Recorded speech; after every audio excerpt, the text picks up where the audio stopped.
আমার মামুনির সাথে টাউন ঘোরার একটা ব্লগ নিয়ে তোমাদের সাথে চলে এলাম।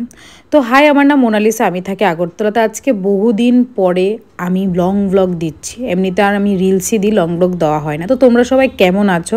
হোপফুলি তোমরা সবাই ভালো আছো। তো পুজো তো চলে এসেছে, পুজোর শপিং করার জন্যই আমরা চলে গেছি স্মার্ট বাজারে। তো স্মার্ট বাজারের দিকে যাচ্ছি, কিন্তু আমরা তো পুজোর শপিং স্মার্ট বাজার থেকে কিনবো না, আমরা কিনবো প্যান্টালুন্স থেকে। আমি কিছুই কিনিনি, ওই দিন আমার ভাই কিনেছিল। তো আমি ওদেরকে ট্যাগ অ্যালোন করে নিলাম। আমি মা আর ভাই যাচ্ছি, তো আমি হেঁটে হেঁটে তোমাদেরকে দেখাচ্ছি জায়গাটা। তো এবার আমরা উঠে যাচ্ছি।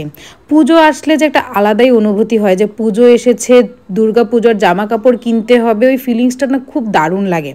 আমার মনে হয় না ছোটোবেলা থাকতে আমরা যেরকম এনজয় করতাম, পুজো এনজয় করতাম, পুজোতে যেতাম, নতুন জামা কাপড় কিনতাম 2-3 সপ্তাহ আগের থেকেই, স্কুলের টাইমে স্পেশালি এরকম ছুটি ফুটি থাকতো। তো গিয়েই প্রথমে এই ড্রেসটা আমি ট্রাই করে নিয়েছি। প্রথমে যে উপরের যে টপটা, ওইটা 1600 টাকা ছিল, আর এই টপটা 500 টাকার ছিল। নিচের প্যান্টটা হয়েছিল তোমার 1600 থেকে 1700 এরকম টাইপেরই হবে। কেমন লাগছে আমাকে বলো। কিনা হয়নি, আমি জাস্ট দেখলাম চেক করে, কি সামহাও আমার মনে হলো এটা নেবো না। আর এই প্যান্টটাও আমার কাছে ভালোই ফিটিংস লেগেছে, সাইজ ছিল 32। তো আমি এগুলো পরে সেরে পোজ বাগেরা দিচ্ছিলাম।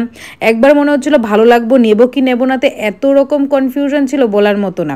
আমার না অলওয়েজই এরকম হয়, এরকম কোনো একটা জিনিস হয়তো বা আমি ভাবলাম যে আমি নেব, কিন্তু ওই দিন আর নেওয়া হয় না, নেই না। আমি ভাবি যে নেব না, থাক বাদ দিয়ে পরে নেব। পরে দিয়ে বাড়িতে এসে খুব অফসোস হয় আমি নিলাম না কেন, আমাকে তো ভালোই লাগছিল ফটোগুলো দেখে। তোমাদেরও কি আমার মতো, আমার কী যে বলি মাঝে মাঝে, তোমাদেরও কি আমার মতো এই জিনিসগুলোই হয়? মাঝে মাঝে না আমি ভীষণ ফাম্বেল করে যাই।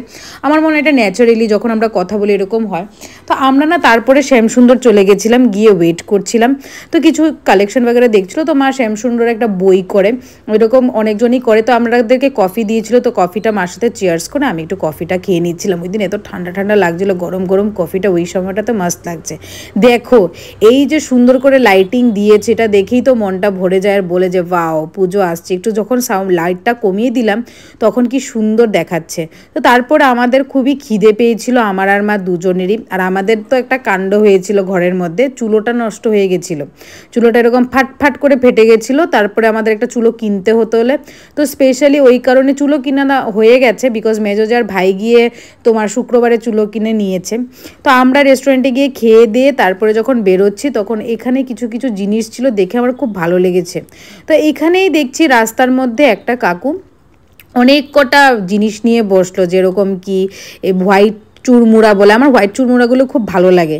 এখানে বাদাম ছিল, আরও কি কি আছে তোমরা একটু জানাও তো। পিনাটস আছে, পিনাটসের ওইগুলো আছে, এগুলো তো চানা বাদাম সেটা জানি। তো এগুলো সব দেখে ঠেকে এবার সময় হলো আমাদের বাড়িতে ফিরে আসার। তো অটোতে বসে গেলাম, চলে আসছি বাড়িতে। তো এই ব্লগটা, আজকের ব্লগটা এইটুকু, এখানেই আমি শেষ করে দিচ্ছি। তোমাদের সাথে আবার দেখা হচ্ছে অন্য আরেকদিন অন্য একটা বড় ব্লগে। বাই।